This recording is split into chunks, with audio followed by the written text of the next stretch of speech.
पहिल्या जर काळात आपण पाहिले तर लग्न हे एकदम सिंपल असायचे आणि जर अरेंज मॅरेज असेल तर त्याचा फॉर्मॅट एकदम सिंपल होता. बायोडाटा एक्सचेंज झाला, चहापाणी झाले, नंतर डायरेक्ट मंडपामध्ये भेट झाले तुमचे लग्न.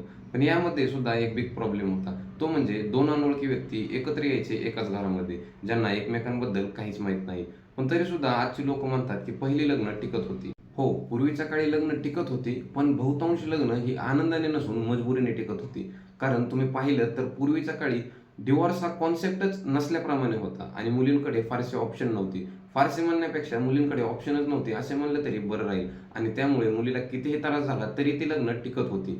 आता मी असे म्हणत नाही की पूर्वीच्या काळी प्रत्येक लग्न हे मजबुरीने टिकत होते, परंतु बहुतांश वेळा मॅरेजेसमध्ये आपल्याला हीच परिस्थिती पाहायला मिळत होती. परंतु आज काळ पूर्णपणे चेंज झाला आहे, जो आपण सोशल मीडिया आणि न्यूजच्या माध्यमातून बघत आहोत. आज मुलींकडे हजारो ऑप्शन्स आहेत आणि त्यामुळे मुलगी हे त्रास सहन करत नाही. पण तुम्हाला माहित आहे का की आजच्या काळामध्ये लग्नाचा सर्वात मोठा शत्रू कोण बनला आहे? तर ते आहेत आपल्या